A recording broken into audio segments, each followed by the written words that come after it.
everyone, I'm Bonolo Mweketi.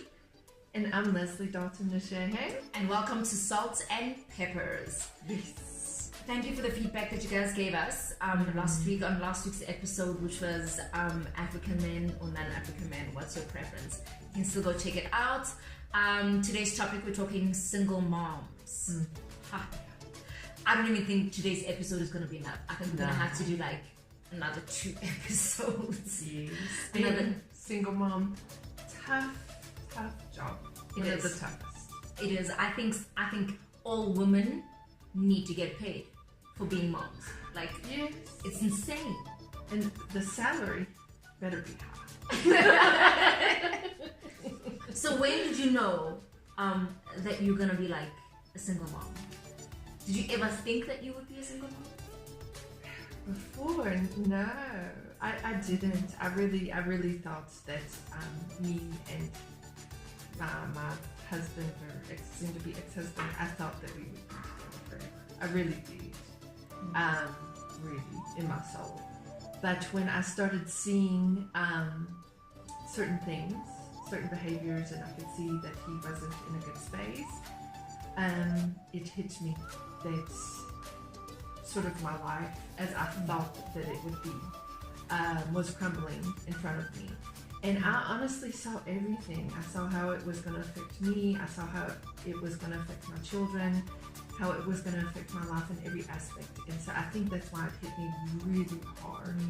I don't necessarily think he saw that at all. Because I think if he did, he sort of sorted himself out. Because intuition, it's that godly gift. But I guess Yeah. everyone has it, just gonna tap into it. But Yeah, but I saw how painful it was going to be for everyone.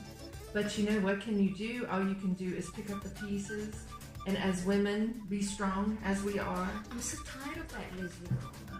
I'm so tired of that. Like, sometimes I don't want to be strong. Sometimes I really want to lie in bed and cry. And that's the best. That's the best sleep you can get after you've cried.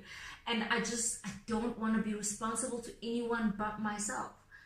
But single moms, you're responsible for your kids, the household, how everything goes. You try and be there for your kids in ways that, like, isn't not even impossible, but shouldn't have to be. Yeah. Right? Yeah, it's true. That's one of the challenges of being a single mom. Like you say, you know, you want to just sometimes be able to go to your room for an hour, even, and cry or scream, punch your pillow, or whatever. Punch something. Yeah, punch something. Yeah. But there's so many things happening around you, so many demands. You don't have time to go and punch your pillow. You have to do what you have to do, and you have to suck it up and carry on. And it's hard. But why? Why do we have to suck it? Is it that we feel like we have to? I think so. I think the way we've been brought up, just like, I feel like we were taught that you hold on. So men can cheat, men can do this. As a woman, you hold on. You don't let go of that. You know, it's expected of men to step out of a relationship and all that stuff. So all I'm saying is, men never cheat themselves out of life. You got a point, girl. Yeah, they never cheat themselves out of life. If they're gonna go out and know that you don't want them coming home at 3 o'clock in the morning, guess what? The following time they go out, it's 4 o'clock in the morning. But they'd rather deal with I'm sorry, right? Rather than the prevention of having to go, you know, not being sorry and staying at home. But no.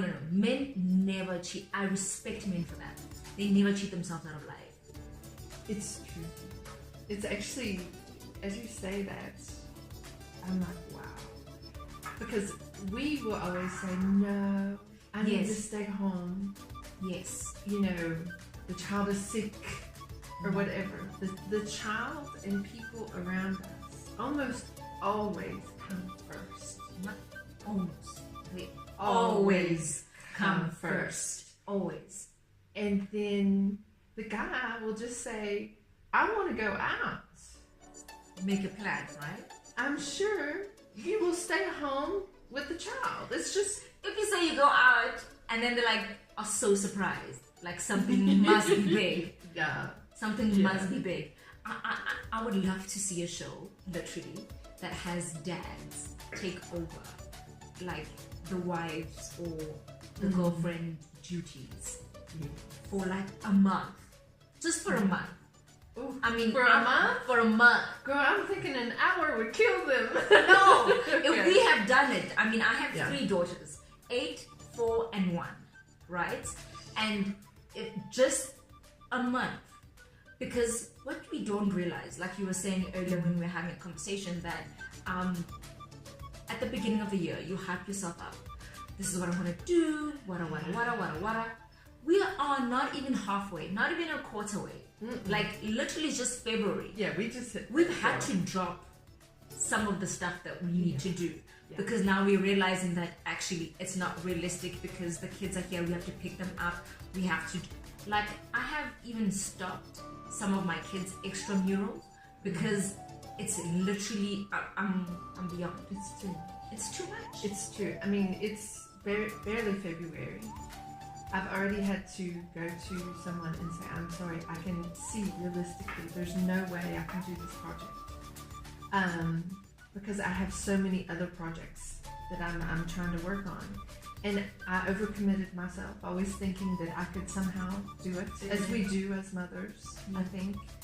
Because the scary part is, not only are we mothers, we are, as you say, doctors, nurses, teachers, taxis.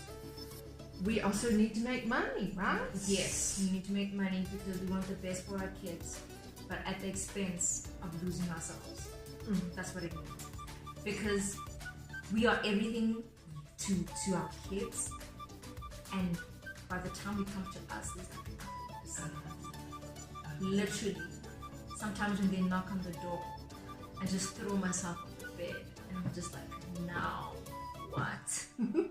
I'm actually thankful that you're saying that, because the same thing happens with me. And to be honest, I sometimes feel very guilty because sometimes I'll even be like, what? Like, what else do you need? You know, because you're like so depleted. Yeah. You feel like you're giving to everyone. You have absolutely nothing left. Yeah. And they still need more. But Yeah. you don't have anything left to give. No, we don't.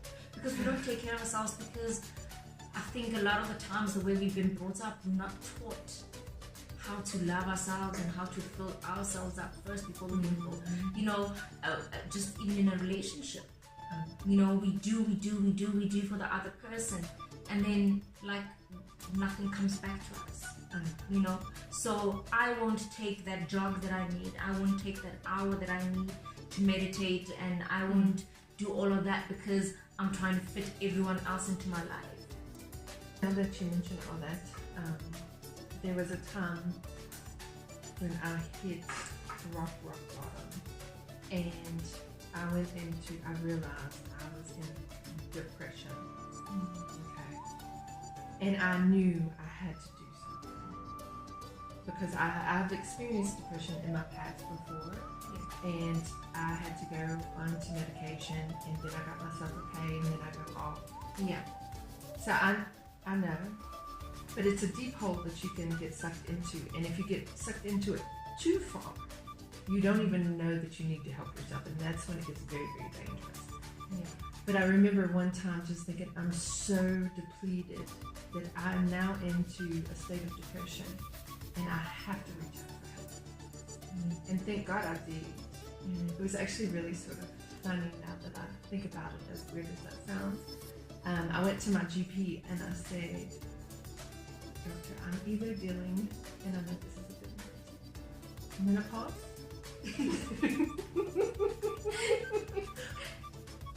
or depression. And I put my head down on her desk and I started crying. I said, I can't. And I'm crying.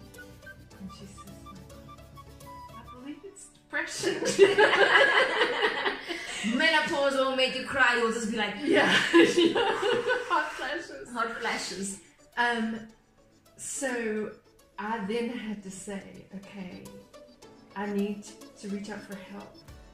But in spite of people needing me, I have to do something for myself. So, otherwise, I won't be able to take care of my children because I'm going to be, I don't know, in a mental hospital or something, God forbid. What is your biggest struggle as a single mom? I think it's that never feeling like what I do is enough. I never feel like I'm caught up ever. Look, I don't have a helper, so I'm the helper also. So let's just say that I get my work projects caught up. Just my work project, which is quite a mission. I don't know if I've ever really been caught up with that. But if I get caught up with that, then something else is neglected. The house is neglected. It's a mess. The dishes are stacked up to here. There's dust everywhere. And then I feel guilty because the house is a mess. Yeah. So if you get caught up on one thing, then that something else is severely neglected. And then you feel guilty because you haven't done that. Yeah. So it's a cycle. Yeah. And then you get one thing caught up and you're exhausted because you did all of that. But then there's still stuff that you need to do, but you can't get to it. And then you feel guilty. And this cycle goes on because I feel like sometimes it's time, right? I mean, I used to in the afternoon jog with my kids, right? And then it's homework time and stuff like that. But our jogging time ended up making me feel 10 times worse, right? It's supposed to get you excited and stuff, but because I'm already exhausted and now I'm going for a jog on top of that exhaustion, people don't think that like mentally you get exhausted, and the moment you are mentally exhausted because you're thinking how are you going to pay this bill, how are you going to get your kids to school, petrol money, how are you going to do the project, they have this at school, family day, whatever, and now you need to buy the snacks, they can't be the only ones that don't bring snacks, and all those pressures, like, and now I'm mentally exhausted from trying to figure out how I'm going to make the next thing happen. And I have to now spend time with them, with our jogs and all that stuff. And then I'm just like, girl, I'm proud of you that you even attempted to do a jog. Because I'm straight up like, just can't do that. But I'm so sorry. When did you know you were crazy? I knew when my ex and I were in an altercation at my grandmother's house, and he had my 2-year-old, and the car was open, and already the altercation had already started, and he's holding the child, and he's trying to slam me in between the doors, and literally I'm like begging him, please just give me the child, just give me the child. And I knew then that I was never going to go back. Like before, I had an idea that I was going to leave. I just didn't have the timing. I didn't know exactly when, but I knew in my heart that soon I would be leaving. But that day kind of put a stamp on it, and I was just like, I'm never going back. I'm never going to let my child see this and be a part of this ever. No, love, as you tell me this, it makes me sad and proud at the same time. It makes me sad that you and your child had to experience something like that. But I'm proud that you knew that you were going to get away from it. Yeah. Look, I always say, a lot of people say stay for the kids. I had to leave for the kids. I had to leave for myself. It doesn't matter, because people think that the violence starts automatically the first time. But that was psychological, emotional. and this is stuff that we are definitely going to get into, and we definitely need to talk about. I mean, generational abuse, and all that stuff that women need to talk about, because a lot of the times we keep quiet about it. I keep quiet about it, you know. So I would rather any day be a single mom than have to deal and bring up my girls thinking that it's okay. Because you're setting an example. Yes. Do as I say, not as I do. Doesn't work.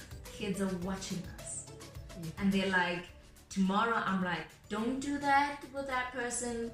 Da da da da. These are the signs. They're like, but mom, you stay. You must remember, like, single moms, you are the dad as well. Yes, you can't fill the shoes of dad and all that stuff, but who changes the light bulbs in the house? No, we do. When something goes off and whatever needs fixing, I'm gonna try fix it first, and if that fails, then I'm definitely getting someone to do it. That just reminded me of an example. The other night we were at McDonald's, and my 10-year-old child was outside with her friend while I was busy ordering food. And then I walk out and I see that there's a guy in a car that has stopped. And he's talking smack. Okay? Talking smack. To my 10-year-old child and her friend that was 13. And look, I can be a bit crazy, no matter what. But I had to step in like a man would. And I had to tell that guy where to go. Alright? Even if I have to kick his backside. Because we'll do that, right? Because we will do that. Yeah. And but in my mind, I'm thinking, you know what? If her dad was here. If her dad Men was are also here. opportunists to single moms. Yeah. Men can also take opportunity. So, what it is we have to be mothers. Sometimes we have to step in and be the man even, and do the best that we can. And it's exhausting, but I'm so proud of you for setting that example and showing your girls, because you have 3. I have 3. I have 2, 10 and 7. We have to teach our girls that they deserve to be treated with respect and love, kindness, dignity. Definitely. Because I think we live in a world where a lot of people don't know how to truly love others in a healthy way. We have, unfortunately, a lot of very damaged people. A lot of, and they think they're loving us, and sometimes it's actual. Yeah. When you don't know better, you can't do better. Yeah. But the moment you do know, you need to kind of like make that choice, you know. Guys, hope you enjoyed our show today. We will definitely be catching on with you on next week Wednesday. And if you want us to discuss a topic that's close to your heart, we'll see how the response is with this episode, and then we'll probably do more stuff in terms of single moms, because I think we just touched the surface. There's deeper emotional stuff that actually go on. And you can check us on Leslie and Bonalo on Facebook. And here's to all the single moms out there. You're not alone. You are not alone. You are not Please alone. talk, reach out, and get help. Thank you so much. Until next time. Peace out. Peace.